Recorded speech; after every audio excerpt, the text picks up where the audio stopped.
In this video, we're going to talk about positional play versus transition football. What's better in 2025? And before we get started, I want to say that there's no clear answer here. This is not be my opinion based on everything I've learned over the years and everything that I see happening in the game today. If you disagree with me, tell me why in the comments. Tell me, what do you think about this topic? So let's start with some definitions. Positional play is when a team builds up from the back and tries to create numerical superiority in the middle of the pitch to break the lines with a series of short passes. Transition football is when a team looks to quickly move the ball from defense to offense by bypassing the middle of the field and looking for outlets wide or behind the opposition's defensive line. Now that we've got those out of the way, let's talk about why positional play is more effective. The first reason is because it's easier to play. When you have your fullbacks high and your wingers tucked inside, it allows your team to build out from the back and create numerical superiority in the middle of the park. With this extra man in the middle, it allows you to play your way into the final third and pick apart the opposition's defense by passing through the thirds and exploiting the space behind the opposition's fullbacks. But if your wingers are too narrow, it makes it harder to play out from the back because now there's pressure on your center backs to play forward to your wingers who are really close to them.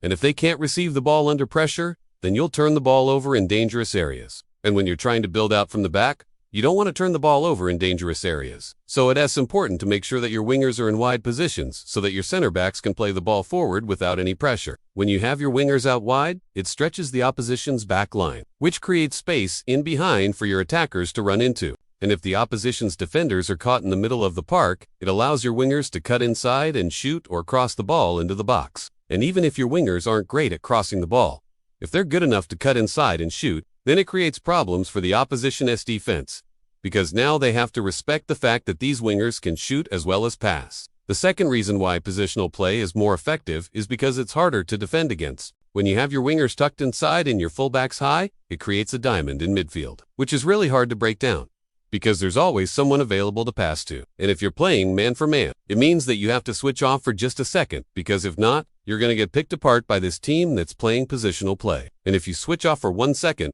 this team that's playing positional play is going to find the space and exploit it. The third reason why positional play is more effective is because it's more versatile. You can change your shape in attack without changing your shape in defense. For example, if you have 2 strikers and you want to go to 3 strikers, all you have to do is push one of your wingers inside. And now you have 3 strikers. And this does unchange your shape in defense, because you still have 2 center backs and 2 fullbacks. But if you're playing transition football and you're 4-3-3 and you want to go 3-4-3, you have to change your shape in defense as well, because now you only have 1 center back and you have 3 center mids, and you have to change your fullbacks to wingbacks, and it's not as easy to do. The fourth reason why positional play is more effective is because it is more patient and you have more time on the ball. You're not just looking to lump the ball forward and hope for the best. You're actually building up and creating chances from open play. And this is why teams that play positional play tend to have more possession, because they more patient with the ball, and they looking to create chances from open play rather than from quick counterattacks. And being more patient in possession also helps you to keep the ball away from the opposition, and it makes it harder for them to press you. And if they can't press you, then they can't force you into mistakes. And if they can't force you into mistakes, then they can't create chances themselves. And the fifth reason why positional play is more effective is because it's more of an identity. When you play positional play, you're playing a certain way, no matter who you're playing against. And this gives your team an identity. It tells people how you want to play the game. And this is why teams that play positional play tend to be more successful, because they have an identity. They know how they want to play the game, and they stick to it, no matter who they're playing against. Whereas teams that play transition football are often reactive. They're looking to capitalize on the opposition's mistakes. And this is why teams that play transition football tend to be less successful, because they don't have an identity. They're just looking to react to the opposition and try to capitalize on their mistakes. But there is one caveat to all of this, and that is that positional play is only more effective than transition football. If you're playing against a team that presses you, if you're playing against a team that doesn't press you, then transition football is the way to go, because you can bypass the opposition's midfield and get in behind their defense. But if you're playing against a team that does press you, then positional play is the way to go, because you can build up patiently and create chances from open play. Now, I know what you're thinking. You're thinking, okay, so Pep Guardiola is the best example of positional play in world football. Then why didn't Manchester City beat Arsenal in the Premier League this season?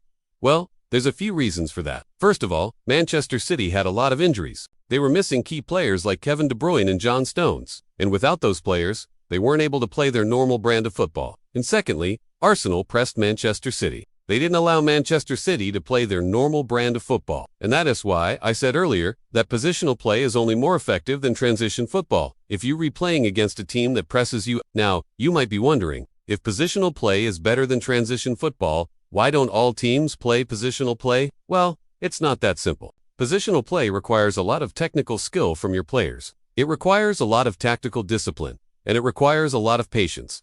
And not all teams have that. Positional play is also a high-risk, high-reward style of play. If it works, then you can dominate possession and create a lot of chances. But if it doesn't work, then you're going to be vulnerable to counterattacks. And this is why teams that play positional play often have to be very fit and very disciplined, because if they lose the ball, they need to be able to get back quickly and defend as a unit. And finally, positional play is a style of play that's best suited to even teams. If you're playing against a team that's very direct and very physical, then positional play is going to work because you're going to get bullied out of the game. In those situations, you need to be more pragmatic and direct yourself. And this is why some teams are more suited to playing transition football.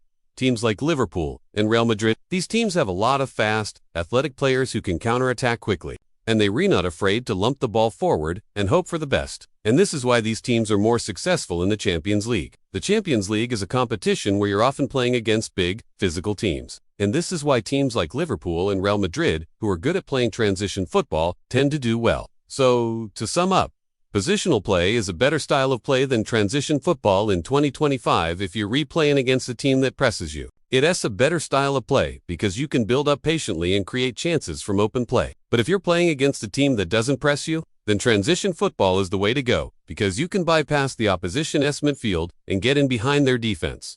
What do you think of my analysis? Do you agree with me that positional play is more effective than transition football in 2025? Let me know in the comments below. Thanks for watching.